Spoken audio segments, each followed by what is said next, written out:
बहुत हालात में पीछे रह चुका है, हर चीज़ में पीछे रह चुका है इंडिया से। इंडिया डेली कोई ना कोई नई चीज़ ईजाद कर रहा है, आईटी को प्रमोट कर रहा है, हर चीज़ को वो अपने स्टूडेंट को प्रमोट कर रहा है, पर पाकिस्तान में नहीं।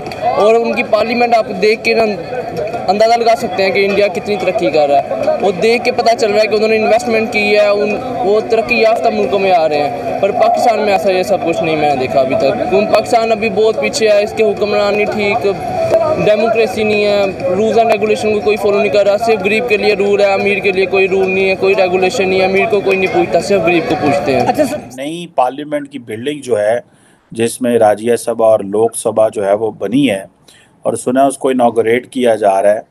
अब जो इसमें एक सेंट्रल क्वेश्चन है कि इंडिया के अंदर ये डिस्कशन चल पड़ी है कि हमें ये जो ब्रिटिश कॉलोनियल एरा की बिल्डिंग्स हैं इनको रिकंस्ट्रक्ट करना है। पार्लियामेंट जितनी ज़्यादा डेमोक्रेसी वाले मुल्क हैं उनके अंदर पार्लियामेंट सबसे ज़्यादा अहमियत की हामिल होती है, और उधर पार्लियामेंट हाउस जो है ऐसा होना चाहिए कि लोग उसको देख के उसके ऊपर फ़ख्र महसूस कर सकें। सर, ये पार्लियामेंट क्या लगता है कि कितनी मालियत का होगा, कितने पैसे लगे होंगे इस पे? देख रहा हूँ, देखिए यूनिक बना हुआ है, बहुत एस्थेटिक सीन और बना हुआ है सर इस हवाले से आपने अपनी एक राय दी है, मैं आपसे ये जानना चाहूँगा क्या वजह है इंडिया की जो पार्लियामेंट भी आपने देखी है, इंडिया दिन ब दिन अपने आप को ग्रो करता जा रहा है, तो क्या कहेंगे इस पे? इंडिया ग्रो करता जा रहा है क्योंकि वो मुआशी तौर पे स्टेबल हैं, सियासी तौर पे स्टेबल हैं। हम नहीं ग्रो कर रहे, हमारे हालात सबको पता है, आपके सामने है, स्टेबिलिटी है नहीं है। तो जब स्टेबिलिटी नहीं होगी तो ग्रो कैसे करेंगे? वो क्योंकि स्टेबल हैं तो वो ग्रो कर रहे हैं और नई से नई अचीवमेंट करते हैं। बिल्कुल ऐसे ही जैसे कि जैन भाई ने कहा कि मैं एग्री करूँगा कि इकोनॉमिकल स्टेबिलिटी ज़रूरी होती है किसी कंट्री को ग्रो करने के लिए।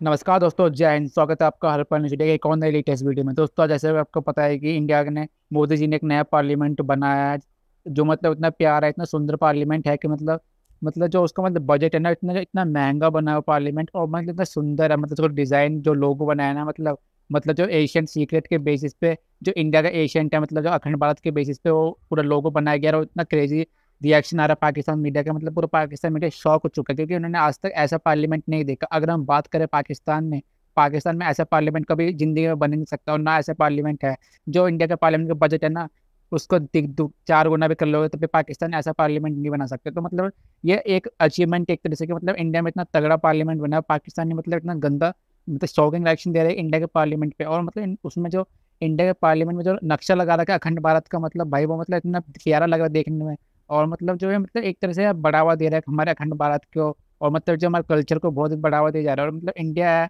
मोदी जी जब से आए तब से मतलब कोई नई नई चीज़ करते रहते हैं। तो मतलब मोदी जी मतलब यार इंडिया को कहाँ से कहाँ लेवल पे लेके जा चुके हैं। तो पाकिस्तान मीडिया का बहुत शॉकिंग रिएक्शन आ रहा है, वीडियो ज़रूर देखना पूरी हमारी। ये पार्लियामेंट हाउस जो है न्यू दिल्ली के अंदर बना है ना, तो at least 10 to 15 billion Indian rupees लगे होंगे। 800 करोड़ इंडियन रुपी, तकरीबन 8 बिलियन होगा ना, मैं 10 to 15 करता, 8 बिलियन इंडियन रुपीज़। और सर आपको पता है कि ये पार्लियामेंट सिर्फ 2.5 साल के अरसे के अंदर कंप्लीट हुआ है। Quite impressive. और इस पार्लियामेंट को बनाते वक्त इंडिया के कल्चर का, इंडिया का जो आप कह लें कि ट्रेडिशनल है, उसको ख़ास तौर पर मद्देनज़र रखा गया। आपको फील हुआ कि इन चीज़ों को फॉलो किया गया? इन चीज़ों को फॉलो किया गया और उन्होंने अपना कल्चर प्रेजेंट करने की कोशिश की। और एक उनकी अच्छी बात है कि जो उनके वज़ीर आज़म भी होते हैं वो कहीं भी जाते हैं, चाहे उनके अंदर उनकी कंट्री के अंदर नेशनलिज्म या लैंग्वेज जितनी मर्ज़ी, वो इंग्लिश को प्रमोट करते हैं।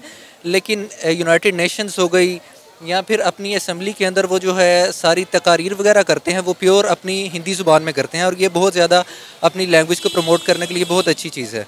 नो डाउट ये चीज़ जो है बहुत ज़्यादा नोट की गई है, ना सिर्फ अपनी लैंग्वेज को, अपने कल्चर को जो है वो बहुत ज़्यादा प्रमोट करते हैं। अच्छा सर, क्या कहेंगे अगर हम बात करें पाकिस्तान की, तो हम यहाँ अपने असासों को अपने हाथों से आग लगा रहे हैं। कभी हम कोर कमांडर के घर को जला रहे हैं, कभी हम अपना जो है रेडियो पाकिस्तान को आग लगा रहे हैं, और इंडिया जो है वो नए पार्लियामेंट बनाने में मसरूफ़ है और हम अपने बने बनाए असासों को आग लगा रहे हैं। मैं इस पर यह कहना चाहूँगा कि बात असासों की नहीं है, बात इस चीज़ की है कि आपका जो है मुल्क का एक प्रॉपर निज़ाम होना चाहिए। जैसे इस मुल्क की डेमोक्रेसी है, ना मुझे रूलिंग पार्टी से कोई शिकायत है, ना मुझे अपोजिशन पार्टी से शिकायत है। शिकायत सिर्फ यह है कि पिछले 1-1.5 साल के अंदर जिस तरह भी निज़ाम कंट्रोल हो रहा है उसके अंदर सबसे ज़्यादा जो करेंसी हमारी डाउन जा रही है, मुल्क के अंदर महंगाई बढ़ रही है और गरीब तबके के लिए रिहाइश मुश्किल हो रही है। चूँकि मैं चिल्ड्रंस हॉस्पिटल के अंदर एज ए डॉक्टर जॉब कर रहा हूँ, तो मैं देखता हूँ कि उधर बच्चे के एक इतने से बेड के ऊपर छोटे छोटे 5 बच्चे होते हैं। अगर यही हमको मुल्क के हालात इस तरह से करें कि उनके लिए सबके लिए अलग अलग बेड्स हों, सबके लिए अलग अलग इनक्यूबेटर्स हों, सबके लिए हर चीज़ अवेलेबल हो, यहाँ तक कि सिर्फ इस चीज़ के लिए नहीं कि लोग एक दूसरे के साथ पावर के लिए लड़ रहे हैं। पावर की लड़ाई ने मुल्क के हालात को बहुत ज़्यादा बुरा कर दिया है। जिस तरह से आपने कहा कि इंडिया बहुत तेज़ी से ग्रो कर रहा है, अगर पार्लियामेंट की बात करें, हमारे यहाँ पार्लियामेंट में जो मैनुअल सिस्टम है, रजिस्टर्स मौजूद होते हैं, और अगर दूसरी तरफ इंडिया का पार्लियामेंट को देखा जाए जहाँ पे उन्होंने जदीद सिस्टम उसमें नस्ब किया है। अगर मैं बात करूँ वहाँ पे उन्होंने कंप्यूटर और नई टेक्नोलॉजी मुतारिफ़ करवाई है, क्या कहेंगे इस पर? और हर शोबाजात के लिए अलहदा से डिपार्टमेंट मौजूद है। यही चीज़ है ना, डिजिटल हर चीज़ एडवांस होना पड़ता है दौर के हिसाब से। हर चीज़ को हमने यूटिलाइज एडवांस करना पड़ता है। अगर हम वही पुराना 1947 वाला ही रस्माते करते रहें तो हम तो पीछे ही रह जाएंगे। ज़ाहिर सी बात है, दुनिया आगे बढ़ रही है। अगर पाकिस्तान में भी ऐसा निज़ाम आए कि हर चीज़ को प्रमोट किया जाए। और अब देखें ना, आईटी में पाकिस्तान बहुत पीछे। पाकिस्तान के पास इतनी यूथ है। मैं खुद CS का स्टूडेंट हूँ, हमें वो चीज़ नहीं पढ़ाई जा रही। हम बुक्स पढ़ रहे हैं, आईटी पढ़ रहे हैं, हमें पुराना सिलेबस पढ़ा रहे हैं, एडवांस नहीं पढ़ा। इंडिया में ये चीज़ नहीं है। इंडिया में छोटे छोटे बच्चों को आईटी में कंप्यूटर पे करवा रहे हैं। हमें शुरू से लेकर कंप्यूटर की सिर्फ बुक्स पढ़ाई जाती हैं, प्रैक्टिकल नहीं करवाया जाता। यही चीज़ है कि वो इंडिया हर चीज़ में आगे निकल रहा है और वो अपने हर चीज़ को एडवांस डिजिटल फॉर्म में ला रहा है। देखिए पाकिस्तान में रजिस्टर वो ये चीज़ें जो गवर्नमेंट यूनिवर्सिटीज़ में चल जाएँ, उधर भी यही है कि अटेंडेंस भी ऑनलाइन नहीं ले रहे, सिर्फ रजिस्टर कॉपीज़ पे ले रहे हैं। यही तो चीज़ है ना, अब पाकिस्तान इसी वजह से तो पीछे रह गया। और हमें एक इंडिया को नई एक आइडेंटिटी, एक नई शनाख्त जो है वो देनी है। और जितने भी ये जो नई बिल्डिंग है, इसके ऊपर Indian culture, Indian tradition, Indian symbols जो है वो जो है वो इसमें सारा हर जगह पे इस्तेमाल किए गए हैं। तो ये जो मेरा ख्याल है जो पिछली बिल्डिंग थी वो तो पुरानी थी, सारी बात है। तो लेकिन वो कह रहे हैं कि हमें एक नई आइडेंटिटी देनी है। इधर पाकिस्तान में भी मैं बात करना चाहता हूँ पार्लियामेंट के ऊपर, और यहाँ पे कैसे चीज़ें हो रही हैं और किस तरह हम इसका इस्तेमाल करते हैं। लेकिन पहले सर, ये जो बात इंडिया में की जा रही है, प्राइम मिनिस्टर मोदी की पॉलिटिक्स के इर्द गिर्द घूमती है कि उनकी गवर्नमेंट को, उनके इस टेन्योर को 10 ईयर्स हो गए हैं, और साथ ही साथ वो इंडिया को एक नई आइडेंटिटी देने की कोशिश कर रहे हैं। और ये जो कह रहे हैं कि हमें ब्रिटिश इरा की बिल्डिंग्स ही ख़त्म कर देनी है। तो दोस्तों, जैसा कि आपने देख ही लिया होगा, पाकिस्तान मीडिया पर शॉक हो चुका है और मतलब हो गई, क्योंकि पाकिस्तान में ऐसी चीज़ें तो कभी होती नहीं है और इंडिया में ऐसी चीज़ें होती रहती है। जब से मोदी जी आए, मोदी जी कुछ ना कुछ करते रहते हैं। अगर वही बात करें पाकिस्तान में प्राइम मिनिस्टर से, मतलब वहाँ पे कुछ करते तो है ना डेवलपमेंट है ना कुछ है। मतलब आके जो इकोनॉमी पूरी डाउन हो चुकी है और मतलब वहाँ पे मतलब इन्फ्लेशन रेट इतना ज़्यादा बढ़ चुका है ना, इतना ज़्यादा कि क्या ही बताऊँ। तो मतलब वीडियो अच्छी लगे तो चैनल को सब्सक्राइब करना, वीडियो को जरूर लाइक करना। मैं मिलता हूँ आपसे अगले वीडियो, तब तक के लिए जय हिंद, जय भारत।